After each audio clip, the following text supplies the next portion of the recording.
Please welcome Chimamanda Ngozi Adichie. Of course I come to get you. See, we do that good. I think actually you can go on this one. No, it's okay. Sometimes they arrange the mics that it's one side or the other. Let's see how they do. Is that good? Can you hear us? Yes. Can you hear us now? So, I was just telling them that you met with students already here, and we've known each other for all of about an hour plus a 5-minute call. And her first words to me, really, her first real words to me were, "What is expected of me in the workshop?" Which I just loved because it was so utterly serious. She knew she was going to be meeting with some students, and she wanted to make sure that, you know, in spite of all of these expectations about the work, that there was going to be this responsibility. And I loved that. And then, in fact, we met with them, and some of them are still here. So my thinking is that the questions ranged from craft, like how do you, and what limits you, what doesn't limit you, nonfiction versus fiction. And then it also ranged to identity immediately, with one of the young women who's from Ghana, who's been here since she was 12, and she's looking at her role, where she is. And it's very practical. You asked a very practical question. You said, do you have a U.S. passport? And you don't, yourself. I don't. Tell us about that. Why not? Well, I have a Nigerian passport. Well, first of all, thank you all for being here. It's just lovely. This is such a nice space, and I'm very happy to be here in particular because, and I'm happy to be doing this with Damian because I think he has the coolest hair in the world. And we plan to talk about his hair, so. This was not on my notes, but I'm learning. The minute I saw him, I was like, ah! But, no, I think I've lived in the US off and on since 1997. And I've had many opportunities to get an American passport. And I chose not to because I felt, in a slightly misguided way, that I wanted to somehow be authentically Nigerian, which meant that I would travel only with a Nigerian passport, and I would therefore be forced to go through the various indignities that attend a Nigerian passport, such as having difficulty getting visas to various countries, being harassed at various airports, being asked to step aside for special questioning. It's interesting, I watch people's faces, and the minute I present that green Nigerian passport, something happens to the faces of immigration officials. Mm-hmm. There's a mask of distrust because Nigerian, that's not good. And sometimes when you go, when I'm planning to go somewhere and I go to the website of the country and the country's embassy, and I'm looking at the requirements for a visa, often there's the little bit at the end where it says, if you're a citizen of the following countries, please expect a longer processing time. Nigeria. Always there. And yet you persist. Pakistan. Sure. Afghanistan. Yeah, well, actually, I'm kind of thinking that I might finally apply for an American passport. I think I'm done with the self-righteous, self-pitying. But I think I'm going to claim my privilege. Claim of privilege, yeah. And you certainly deserve it. But if it's going to get in the way of the writing, you know. No, I don't think it will. I think I've collected enough material about what it means. Good. I had a feeling. Yeah, like the last time in actually just last week in I'm so sorry, my brain is slow, in Amsterdam, and at the airport. I mean, I've had such, in Copenhagen once, this man looks at the passport, looks at me, why are you here? I say, I'm a writer. He looks through, I have many visas. I have a very thick passport because it's full of visas. And he kept saying to me, are you sure you're a writer? And I said, yes. You know, and I said, I'm actually here because my book's been published in Denmark.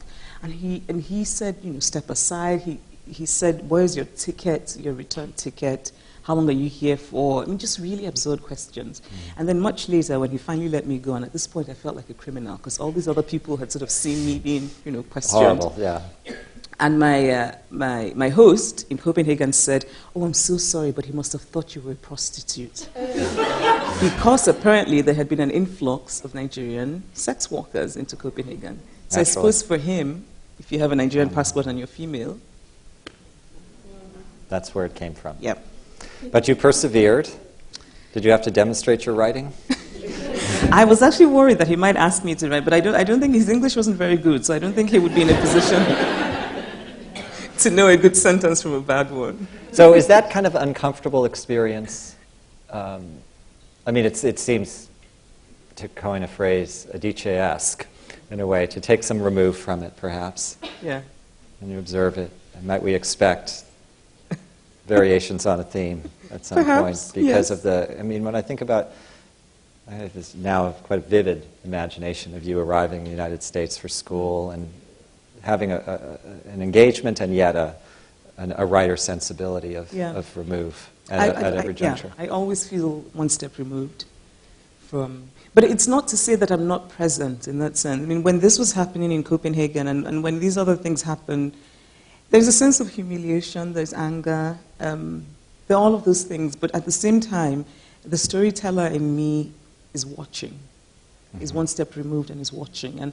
And sometimes it's not so much that I become a character, it's simply that I'm just able to observe. I feel as though I go through life watching. Do you take notes copiously? I do, yes. You do? I do. I used to have a notebook, now I do it on my phone. You do? Yeah.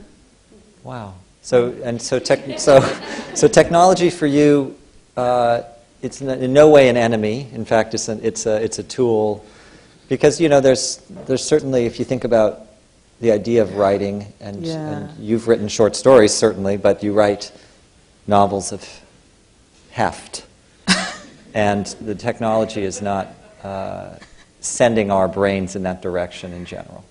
Is that fair to say? It is very fair to say, and I'm just thinking about technology as my friend. I have to pass that very carefully. It's my friend in the sense that I love that I was just texting with family and friends in Nigeria just before I came on stage, so that's nice. But it's not my friend in the sense that the internet gets in the way of my writing. And it does because I let it. So I sit there and I'm thinking, I'm really hoping I can write a page of what I like. But instead, I decide to go look up and see what Lupita Nyong'o was wearing. And then from there, I just go, it's terrible. It just keeps going. I think the women here are laughing because they do that too. like, let's check out Lupita. Lupita is my latest crush. But the internet can be, and sometimes even just sort of research. So I think, all right, I want to look something up, for example. Or when I was writing Americanah, I would sometimes, and I lived in most of the cities about which I wrote, but sometimes I would just want to see pictures of Princeton, for example. And I would go online and I would look at pictures. But then instead of going back to write, I would suddenly think, all right, I'll just read, something. I'll start off with the New York That was Times. on Nassau Street, and you're just like, next thing you know, you're going down. And you're checking. And by the time you're done, you've wasted 4 hours on nothing. And I see. And that whole idea of switching off the internet, I don't know if I can do it. So the internet, it's a mixed blessing. It's a mixed blessing for you. It can get in the way. But let's go back for a second to that, the one step removed. When you talked with the students earlier, you described the differences between your nonfiction writing and your fiction writing, which I thought was really interesting.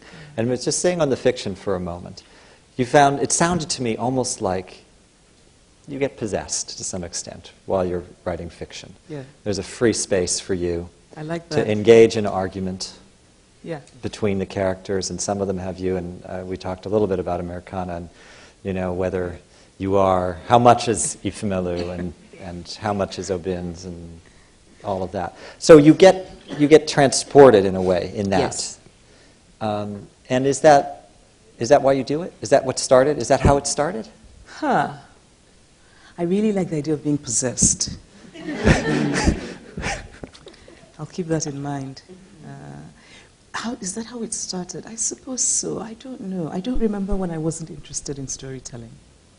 I don't remember when, when I was, my earliest memories are of my writing and reading, and of my finding immense joy in doing both, and being the child who was perfectly happy when other kids were out playing. And I had a very, it's interesting actually, because I think the general idea of writers, especially writers who start out young, is that they are loners and that, they don't have friends and books are their friends and that kind of thing. I had many friends. I was actually quite a social child. Mm-hmm. But at the same time, I was just always drawn to storytelling and also to listening to people's stories, not just to reading books, but even the stories of my friends and what their mother had said. And I was very interested. I mean, you can call it not minding your business, right? That's another way of putting it, really. But I was always very interested. And when I was very young, I remember when I was 10, for example, sitting in my father's study and writing a short story made me happy. I didn't necessarily want to go off and do fun things with the kids. It made me happy. And it's hard for me to talk about where it came from. It's just... It was always there. Yeah. And was it immediately recognized? I mean, your father's an academic. And that's it. I think so. Yes, I think so. Because I remember my parents, yes, my father is an academic. My mother was a university administrator. And both of them, they indulged me. I think I was the child who was a little strange. Mm-hmm. And I'm the fifth of six. And the expectation was that you would become a scientist of some sort because, you do well in school. You have to be a doctor or an engineer. And my parents had kids who had done well. My sister is a doctor. My brother is an engineer. My sister is a pharmacist. I think with me, they just sort of thought, she's a little strange, and we'll just let her be.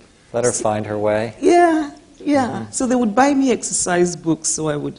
I don't know if Americans know what exercise. So what they would call, I guess, a notebook. Yeah. For those of us colonized by the British, we call it exercise books. So my parents would buy these books for me for my writing. Mm-hmm. And I would fill these books up with stories. And my mother would read some of them. And they I think they just thought, I don't know if they thought maybe she'll get over this. I don't know. But they just kind of let me do my thing. They did. Yeah. So it wasn't, our daughter is going to be a writer. No, it was our daughter writes. We're buying her these exercise books. Sometimes our friends come and we say to them, look, she wrote this in a week. Mm-hmm. But she's going to be a doctor, of course. Fantastic. And the expectations that parents have, it must be something that you see a lot of, certainly, whether in the United States context or in Nigeria or all around. Yeah. How did you feel? I mean, obviously it worked for you to be allowed to find your way. And it's an interesting thing because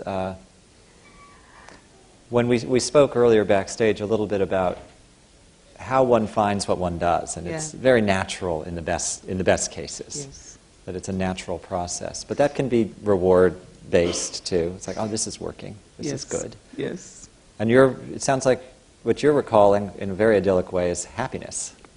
Yes. And that's what's better than that. Yes. Joy. Yes. Joy from this. Yes. Now, how does that contrast with, when did you first write any nonfiction? I wrote nonfiction, I don't know. I was always, fiction is my first love, my real love. Because, but it's not fiction, it's not fantastical fiction. I was never the child who was very keen on Lord of the Rings. My brother read Lord of the Rings. I didn't have patience for hobbits and things. I wanted... Actually, another thing we have in common. Really? That's good to know. Exactly. I actually made it through the Hobbit. It was the bigger ones. It just threw them. My brother would read these things, and I would just think, I just didn't have the patience. I wanted to read about people's lives. I think as a child, I was very much aware of this vast world, and I wanted to learn about it. And so in writing fiction, I wanted to say that there's a part of me that just cannot help but make things up. Right, which is really my way of saying, in some ways, I'm a bit of an accomplished liar. But that's what all fiction writers are. But it's a kind of lying that is caged in truth. That's what I think of fiction as. But nonfiction, I started writing fairly recently. I write essays sometimes. I've done a few short memoir pieces. It's very different for me because I find that I censor myself. I protect myself. I am very much aware of my audience. I'm very present in... my ego is present when I write nonfiction. I'm very much aware of myself as a character. Are you trying to do something with it, generally? Yes, yes. Usually, yes. There's like a point, Yes, and it's yes. to create a stance or to have a stance or Yes. to open up questions. I'm thinking about the editorial about the baby on the plane. You read that? I did, Yeah. yes. That Yeah. was... Yeah. This was just recent. That's about 2 months ago or something, 3 months ago. Yeah. And the shock at the end of this, I don't know how many of you have read this, but it's wonderful. You should look it up. It's about being on a flight where a baby's born and the flight is diverted to Senegal, right? Yes. It was a flight from Lagos to Atlanta, and this woman had a baby, and we ended up being diverted to Dakar. And and I remember watching that incident, being very present, but just really watching. I felt a few steps removed. It's not so much as though you're watching a film in which you're an actor, but it's... I don't know how to explain it, but when I wrote that piece, I knew what I was doing. I was very moved by what happened. And I wanted to write about... There's a certain kind of sadness of... If you're born and you're from a particular part of the world, it does something to your choices and your options, merely by being born there. And for me, there's a sadness to that. And I think that the story of the birth and the plane illustrates that. And I wanted to try and hopefully get a reader to feel that by writing about it. I think if I wrote fiction about it, I wouldn't be consciously aware of what I was trying to do. Mm-hmm. I would just hopefully be transported and hope that the result would be worth reading. That's interesting. So is that to say that, so for fiction, the goal is to create something worth reading? Or is it to make, I mean, because you make a lot of points in your fiction. Well. Right? You do. Really? Yes. Yes, you do. And yet you leave it open for argument, in a sense. Yeah. I think that's a fantastic way of putting it. In my nonfiction, I want to think of all the arguments and counter them. I want to... Right, but my fiction, there's room. In my nonfiction, I come from the point of I kind of know. Mm-hmm. In fiction, I'm like, this is what I kind of think so, but maybe not. Mm-hmm. There's room in fiction. And I think also, I mean, obviously I can't pretend that I write social realism. I'm a human being, I live in the world, I'm sort of very politically aware, and I have political positions, and surely my fiction reflects that. Mm-hmm. But it's never intentional and overt. At least I don't know. But. Yeah. No, it's there, but it's woven in to a narrative which does all the things. It's magnificent lies, as you said, that take us places that let us have our imagination go as well. Let's talk a little bit about Americana. So that's going to paperback now, and it's up for some notable awards, and is, in every sense of the word, just a tremendous success. And it's based on, I thought, and many have thought, parts of you, certainly, in the lead. Why did you the think protagonist. that? Well, there's some marked similarities. But you told me backstage that there's also quite a bit of Obin's in you, and that you admire her, so there's a sense of she's acting out some things for you, perhaps. Yes, yep, that's it. That's really, you've just solved that's it. Well, I wrote that book to act out my issues. Ifemelu, it's interesting though, because many people have just assumed that she's me. Yeah. Which, I mostly find amusing, and sometimes I don't really want to dissuade people because I don't really mind. People thinking Ifemelu is me. She's pretty great. She's very, even though you said you don't want her in your life, but we can talk about that. I didn't say that entirely. I said she's fascinating, but there's a... You're like, I don't really think I want her in my life.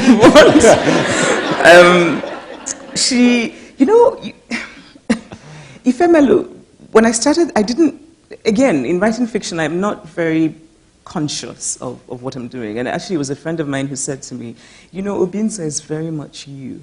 And I started to think about it, and I realized in many ways he is. I think the part of Ubinze that watches and observes and dreams and mourns things. Sometimes There's a lot of nostalgia. Yeah, and I think I have a lot of that.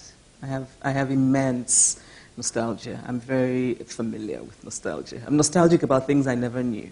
This is true. Such a fantastic gift.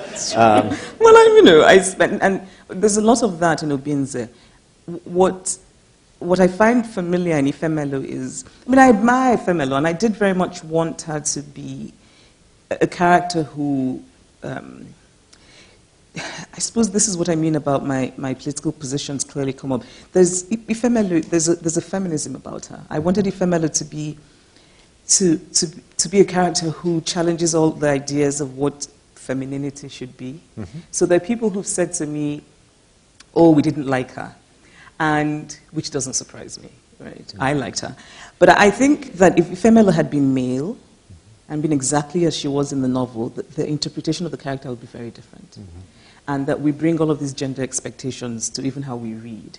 And so Ifemelu is the person in a relationship who cheats, and she doesn't cheat in the way that we expect women to cheat. She doesn't cheat because the man hurt her or abandoned her or didn't pay attention. She cheated because she was curious. Mm-hmm. Right? It's not, and it doesn't matter how progressive we think we are. Women are not supposed to cheat for those reasons. When men do, we sort of, yeah, men. Naturally. Right, but women are not. And there's so when I say I admire her, it's that I admire, and I think this is true in general for my life, that I admire women who are willing to live life on their own terms. It sounds a bit cliched, but really, not to make a point, but simply because that's the life they want to live. And I think that the world often doesn't give women room, yeah, to... I'm thinking a lot about, as you talk, the scene which we come back to in the hair salon, and the various women that come in and out of that scene, yeah. And their difficulties, yeah. And their presumptions about each other, and that's a wonderful kind of argument of a sort, yeah. Which resolves. That, and speaking of, it's interesting actually, I just thought about it now. In some ways, for me, I realize now that there's something similar between the woman in the hair salon who, in the end, we hear her story, mm-hmm. But how she can't go home. Mm-hmm. And the woman who has a baby on the plane. What I felt about the woman in the hair salon is similar. There's a kind of, and it's not something, it's not the immigration that I'm necessarily familiar with, because my version of immigration was slightly easier. I had a visa, I was documented, I could go back mm-hmm. to Nigeria. All I needed to do was somehow find the money to buy a bloody ticket. But there are people for whom that is not a choice, an option. And yeah, there's something about it that I find very moving, because yeah, just the idea that people like me haven't necessarily earned it. It's just that idea of the accident of birth and the randomness of it, yeah, and how that moves, which is essentially a sadness, I guess. Yeah, there's a sadness to it for me. But the hair salon, actually that scene started when I was in a hair salon. And I remember thinking, this woman, so here's what we talked about, how much, it's not so much that the family is me, it's that the hair salon, the particular beginning, I was actually in a hair salon somewhere in Maryland, and this woman had a skin condition. Mm-hmm. And I was struck by that, because there was also something, it was almost like art. Mm-hmm. And I found it repulsive and interesting. Mm-hmm. And I remember as she was braiding my hair, I was thinking, is that infectious? And then she wouldn't stop talking. And then she starts telling me about her Nigerian boyfriend. Yeah. And then she gets very suggestive, and she's winking, and she says he's very good. And at this point, I'm thinking, I want her to stop. It was a very strange thing. And it made me think later about why did she, I remember thinking if I had been an American, she would not have told me those stories. So there was an Africanness. There was an intimacy that was presupposed. Yes, yeah. It was an assumed intimacy. And I found it interesting, and I remember thinking, I'm going to write about this. I'm going to use, and I wrote it down. I sort of wrote things down. And when I started Americanah, it just seemed natural to start from there. And of course, I added things and I played it. It wasn't quite like that as it is in the novel, but that's really the germ of that. And for me, then, it became that hair salon isn't just a hair salon. So these African women, and there are many of these hair salons, and they're usually francophone, and it's fascinating how they become different versions of themselves. And I watch them, and when the client is another African, their demeanor is different from when it's an American. Yeah. And you find that what immigration does to you, what leaving home does to you, is that it's like having different masks. Mm-hmm. You put one on for a particular thing, and you take it off, and you put another. It's costumes. And that's a process of the assimilation. Yes, I think we all do it to an extent. But when you leave home and go to a new place, especially a place where you're sort of grateful to be there and you want to succeed, then you follow the rules of what success means, and yeah. Then you find yourself acting to some extent. Yeah, becoming different versions of yourself. So I'm going to move on very quickly because I have so many things I want to ask you. I'm going to ask you to speak quicker. Are you telling me, did you or did you not go and try and convince the Nigerian boyfriend to marry her? Because she does that. No, I did not. You didn't sign up for that. Okay, so there is a limit. That's where it stopped. No, I did not. Okay, no. That's good. That's great. Let's talk about, the seriousness of the power of your words, which in my mind, is in the current moment. You wrote 3 weeks ago, I think, an editorial in Nigeria fighting against the anti-homosexuality law, which just passed in January.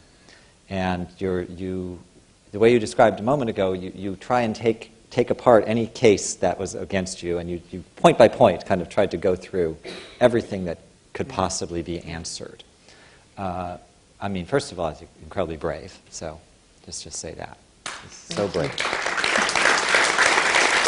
And as far away as Nigeria is from where we're sitting at this moment, text messages notwithstanding, we have not the same, but issues going on here in Arizona, for instance, just last week or 2 weeks ago, with anti-homosexual laws and discrimination. Yeah.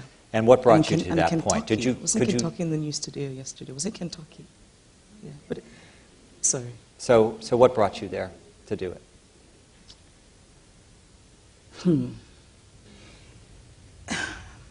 Let me just give you one last preface to that. Yeah. You begin the article by saying this is a popular law in Nigeria. It's a tough thing to say and to admit probably in some ways. Like, this is popular here, but I'm going to... Yeah. And you're popular there. With some people, yeah.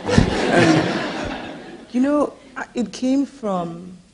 And it's interesting, actually, thinking about and sort of juxtaposing the two popularities, because some of the feedback that I've received about that article is people who, in the name of meaning well, tell me, oh, you shouldn't have done this because you're burning up your, Nigerians see you as a role model, and you've done this, and it's a disappointment, and you're going to lose your, and for me, that doesn't matter, because if I'm going to lose, whoever I'm going to lose for writing that is somebody I don't even want to be a fan, really. So that doesn't bother me. But for me, I remember just feeling sad, because I thought, I wrote that because I was horrified by the law, because I felt a sense of shame, because I'm Nigerian, and there's a sense in which I feel responsible. And I felt a kind of shame, and I felt sad, and in talking to people, I realized how popular it was, but I also thought to myself that there's an opportunity to try and start a conversation. I wrote that piece particularly for Nigerians, and particularly for a generation of Nigerians, not my father's generation, because I've sort of, given up on that generation, but the younger Nigerians who I felt, that I could try, if it were possible for me to change one person's mind, it would make me very happy. And the reason that I started off with, because I had many conversations with people about this law, and I would actually go, so I went to Hair Salon, here we go again, I went to Hair Salon in Lagos, and and the woman who's doing my hair. And here's the thing, every hair salon in Lagos has a gay man there. It's like, you know, is that a law? and so when people say things like, oh, it's not African, I'm thinking, have you been to a hair salon? Are you serious? So the gay guy was doing my hair, and then the woman, so I sort of wanted, so I said to them, but it's also that thing where we know he's homosexual, but it's not acknowledged. It's not said. Yeah. So then I started asking him and asking her, the other woman, what they thought about the law. And both of them said it was a good thing.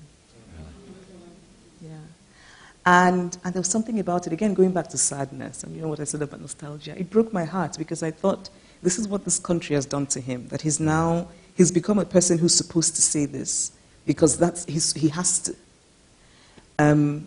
And yeah, I wrote it because I just had to. I felt that I know I have a voice of sorts. I know that I have a readership, and I wanted to try and start a conversation and to say to people, we can remain the religious country that we are without becoming an inhumane country. And really, let's sit down and think about how is it a crime that a person loves another person. I mean, really, you know, it's and lots of people were talking about how the people who didn't really support the law, I noticed, many of them talked about how we have many other problems. Let's talk about healthcare and education and terrorism in the north.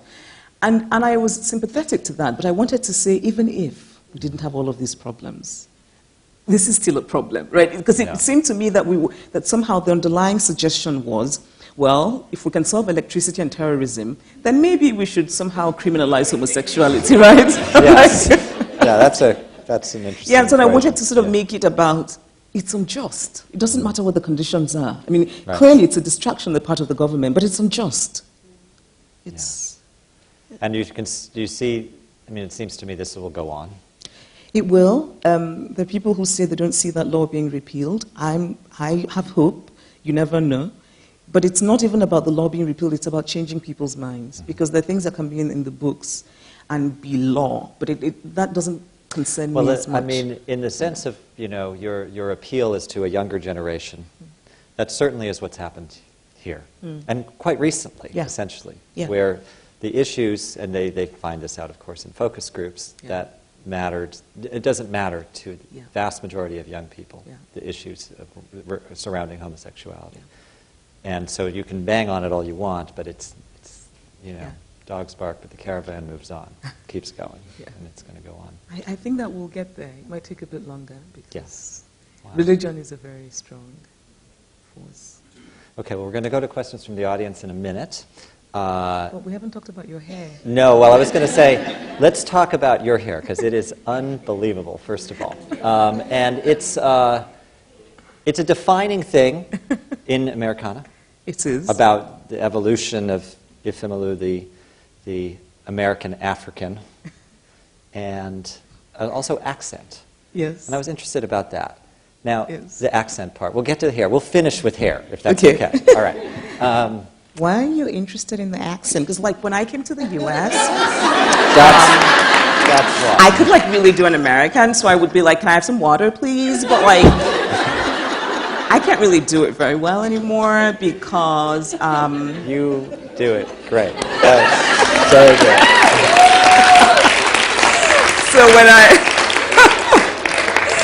So when I accent is very interesting, and I think people here who sort of are from somewhere else, I think, will identify with that. The idea that you come to the U.S. and Americans and you speak English, because that's, I mean, I'm an English speaker, a native English speaker, but because you don't have an American accent, Americans look at you as though you're a bit strange, and then they start to speak to you very slowly. So when you say, can you tell me how to get to the store? They say, do you? No, and when this happened to me the first time, and I sort of used that in the book, I remember thinking, what's wrong with her? So you start speaking slowly. But so I did it, and so then I started. No, but really, I mean, I laugh about this now. Yes, I laugh about this now. But at the time, you're new to a country. You feel very disoriented. You're a student. The other kids are kind of looking at you strangely. You're from Africa. So then I started doing, and I can't believe how easy it was to. I don't even know how but I just did a really good American accent. And on the phone, people.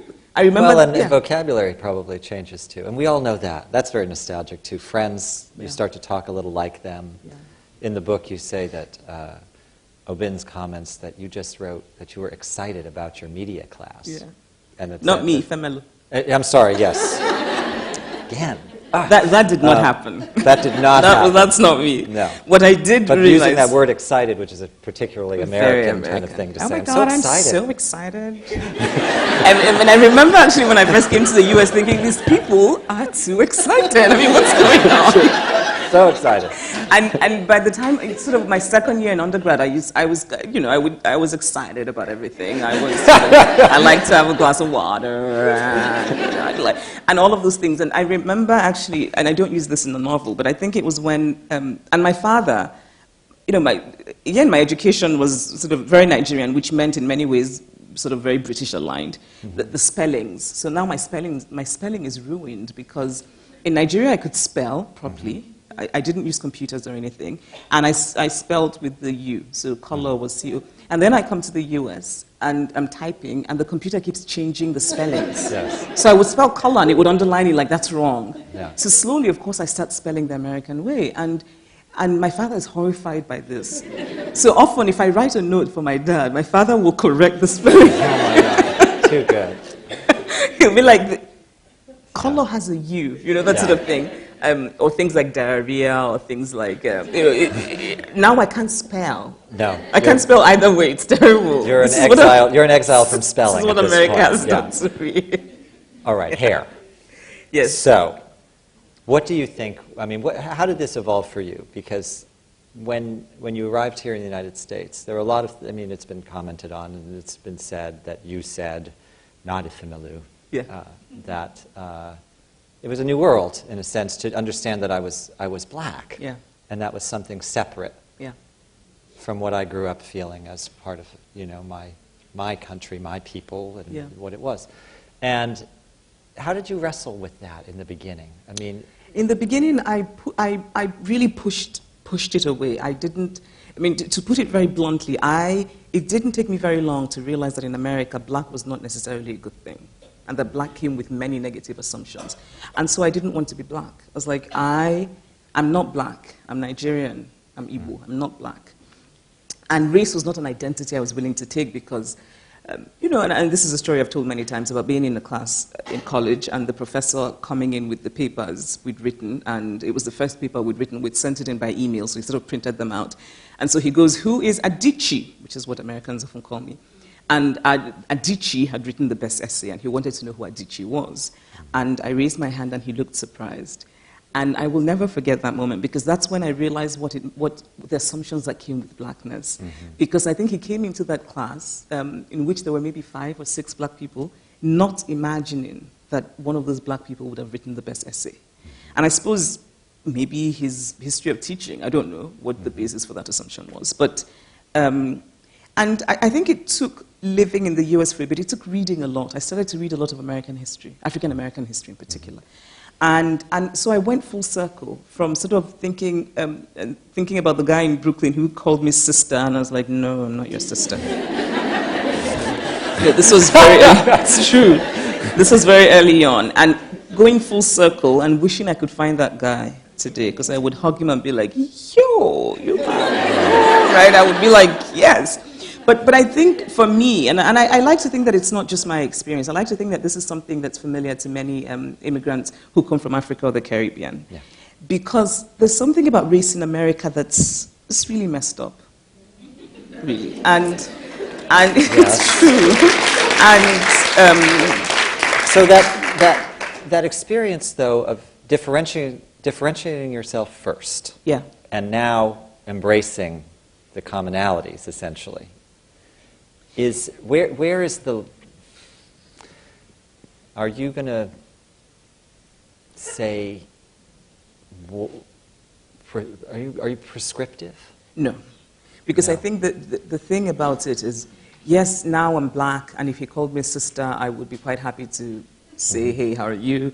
But then the question is, what does that mean? What does it mean to be black? And I think that there are many blacks, and there are many meanings, and there are many.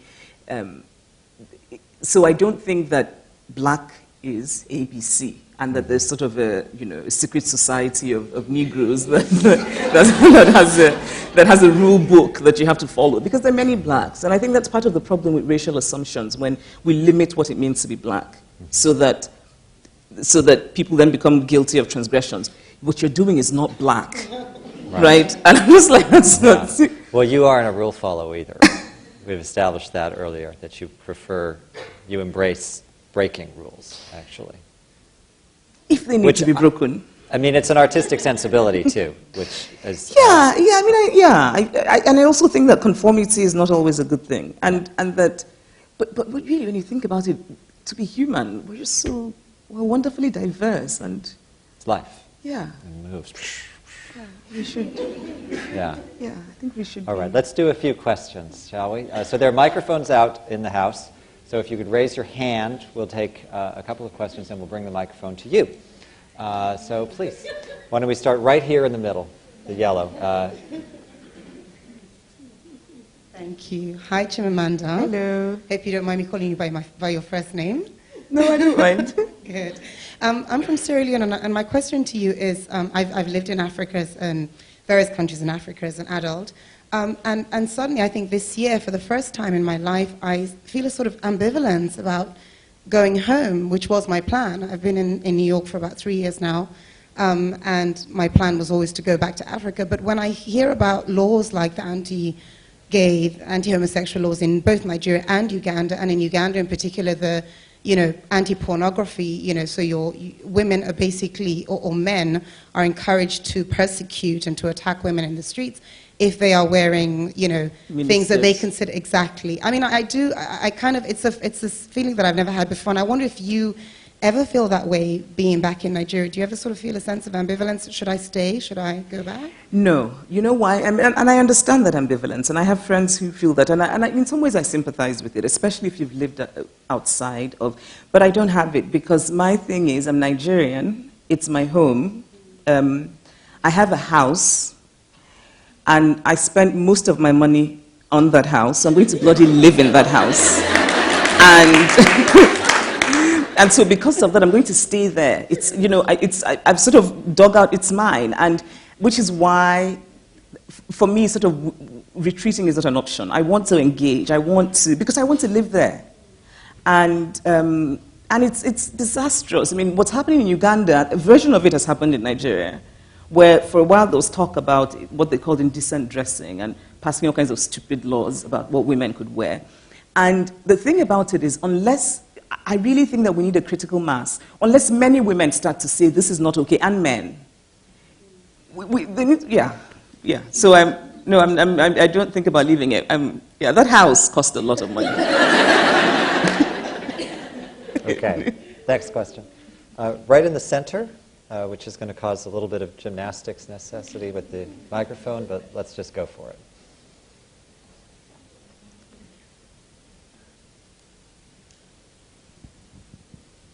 Hello. Hello. I am Haitian, and I remember when Edrie Stunticott first published her novels, there was a certain amount of pushback from the Haitian community about some of the things that she'd written. Oh, you shouldn't write about that. Those are things that should be spoken about.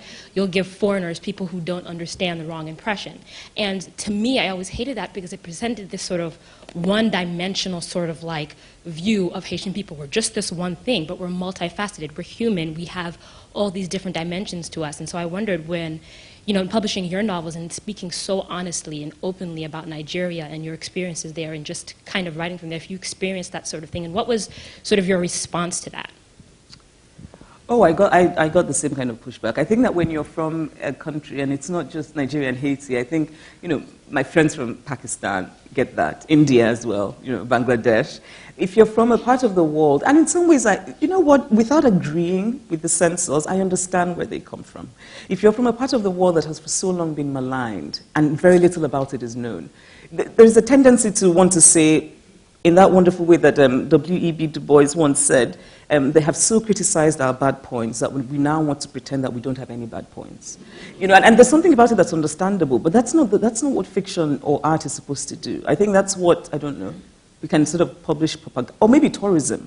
Those sort of Nigeria, how many Nigerians are here? I'm just curious about, okay. So I don't know if any of you have seen the Nigerian tourism infomercial on international CNN. And these images were, for us Nigerians, we're like, where is that? So I think that's what you're like, what? You know, everything's sort of pristine, it's perfect. They're like, and you're like, what?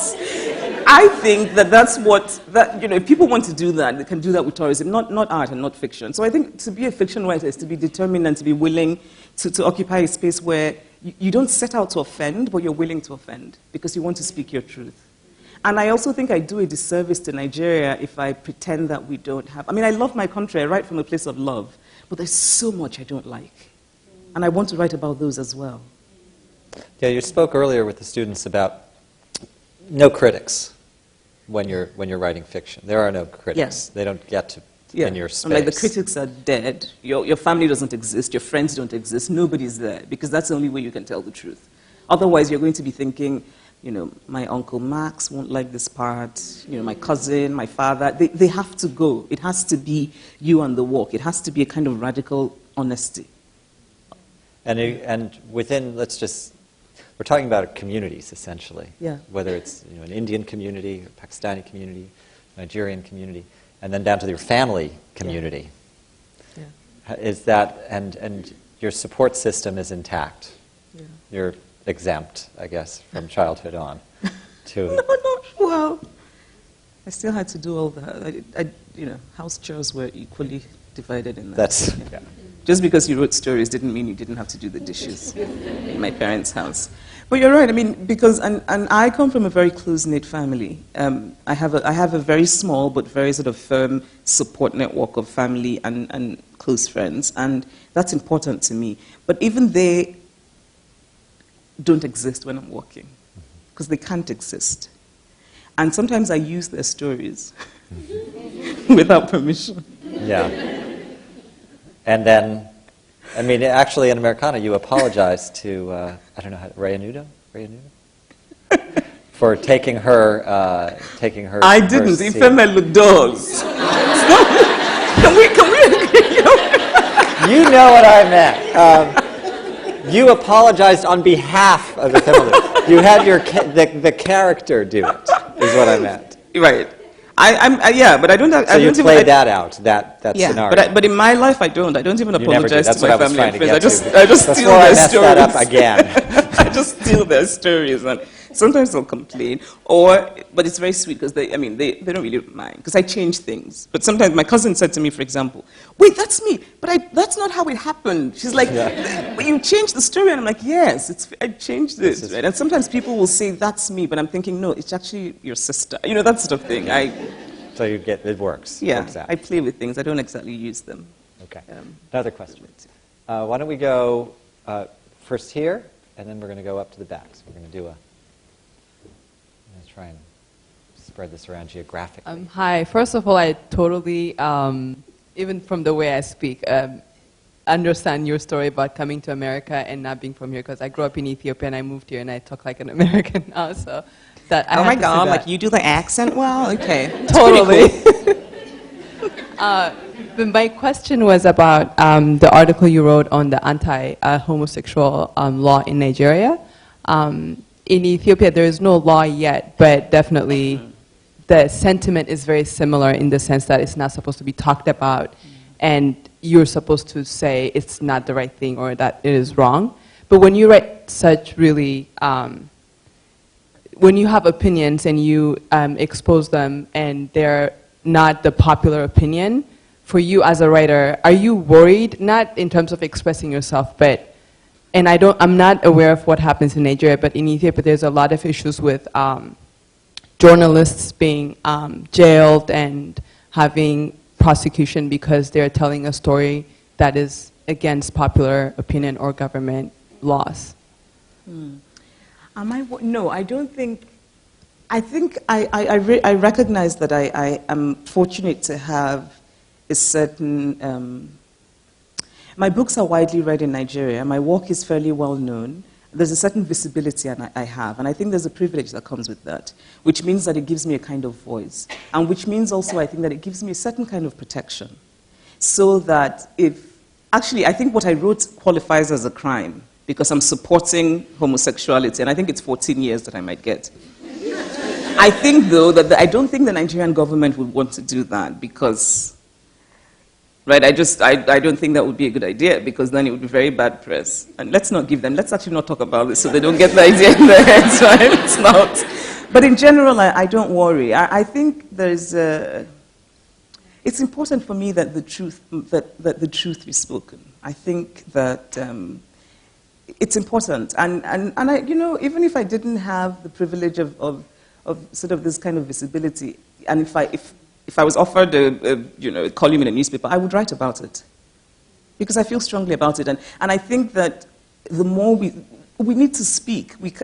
We need to speak. And what's lovely about it, actually, is it started a conversation. The young people who've said to me, for example, I'm not supporting homosexuality, but I can see why it shouldn't be a crime. For me, that's progress.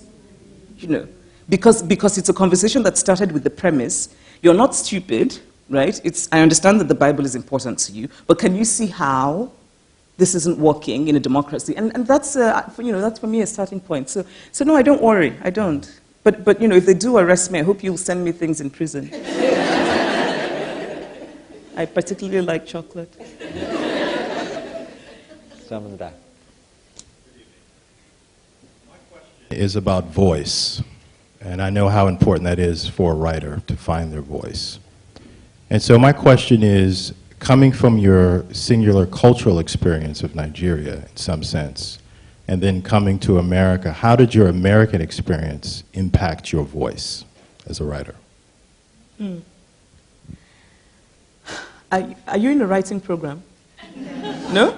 Because, sometimes I don't even know what voice means. When people say, I once did an event and this woman said to me, aren't you happy that you could come to the US and find your voice? And I remember thinking, well, Nigeria, I wasn't, I could speak. I think I get a sense of what that kind of, the sort of the way one tells one story. I'm sure that America certainly must have had an impact. Of course, it must have, because I lived here for many years, and I became used to America in ways that I started to expect that banks had to have that fast drive-through section, which I don't think anywhere else in the world has. and there's a lot about my expectations of the world and in the world that come from America. So they must seep into my work as well. But I couldn't tell you exactly how, because I don't think that I know. But I do know that when I'm in Europe, I constantly complain about customer service. And I realize that this is a particular American thing. Because I'm so used to the American smile and everything. But in Europe, they're so... And you think, what is wrong with you? Be a bit more American. Right? So that must have... But I don't know... I couldn't tell you exactly how, if that makes sense. I don't know that I can consciously talk about how my approach to storytelling changed because I had lived in the US. But it must have affected it in some way. I think everything one goes through. Okay. One last question? Right here. It's the woman with the cool hair. Yes, thank you. Chimamanda, I'm from Guinea, and I'm Fulani, and it's only relevant because my question is about language. You do this beautiful thing in your novels where you invite people into the Igbo language, right? Like Anukedu or Ubi Ocha or things like that. And you do it unapologetically, right? You do not explain your Igbo words after, so you have people like me on googlenigeria.com. You can now translate, right? Fantastic. Trying to see what it means. And I wonder if that's a deliberate choice for you. Yes, as a recent board member in the Nigerian Tourism Association. I'm kidding. It is, but on the one hand it is, and it actually does make me happy to hear this. But in the same way, I would be thrilled if you wrote a novel and it had Fulani words in it.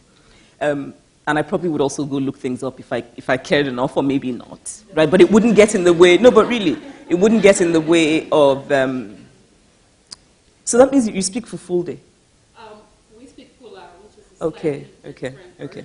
Just like Igbo, we have different. Right. Okay. What I set out to do in my work is I'm trying to capture a certain kind of people, certain kind of place and time. And many of my characters, like me, are people who are constantly negotiating two languages. So I speak English and Igbo at the same time, sometimes in the same sentence, very often. And I want to try and capture that in my fiction. And I suppose for me, the way to do it is to throw in the Igbo words. But also, of course, I don't want to necessarily alienate a reader. So I don't do it in a way, I hope that it doesn't come across as a pushing away. Rather that it's a way of saying, here's how this world is. And I want to try and somehow make you see it. I speak, and also in the ways that you become different versions. In Nigeria, when I go to the market, for example, sometimes I'll speak Pidgin English, but when I do speak English, it's not the English I'm speaking now. It's another version, because I'm in the market, so I'll be like, madam, how much is this your tina? It's not okay, right? I become that, and then when I'm sort of sitting with this lovely man, I speak the English that my English teacher in secondary school taught us with the BBC radio thing, right? And then when I'm with my family, we speak both. We speak Igbo and English, and we're not even conscious of when we switch. It's just, and there are times when only Igbo can capture something, and times when only English can capture something. And I really just try to show that in my fiction. But of course, the unintended consequence is that I'm now officially promoting Nigerian tourism. So hopefully, from sort of going to Google, then you'll buy a ticket and come to Nigeria, then you'll invest.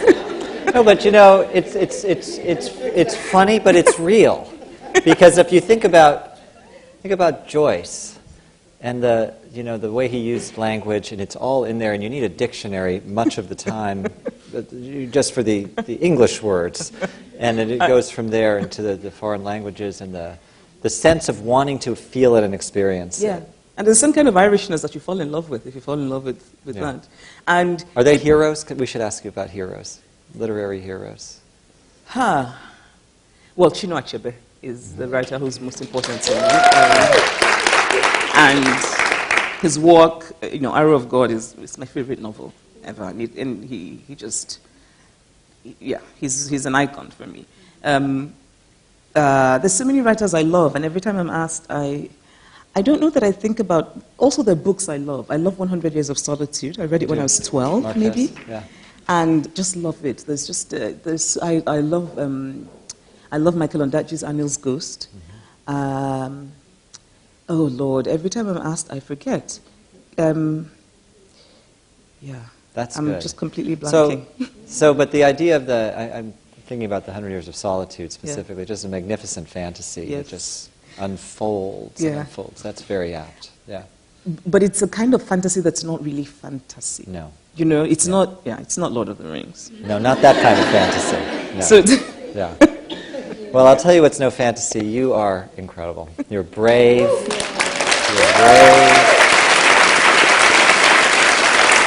You're brave. You're possessed. You lie beautifully. Thank you. Stop. And so we want to say thank you.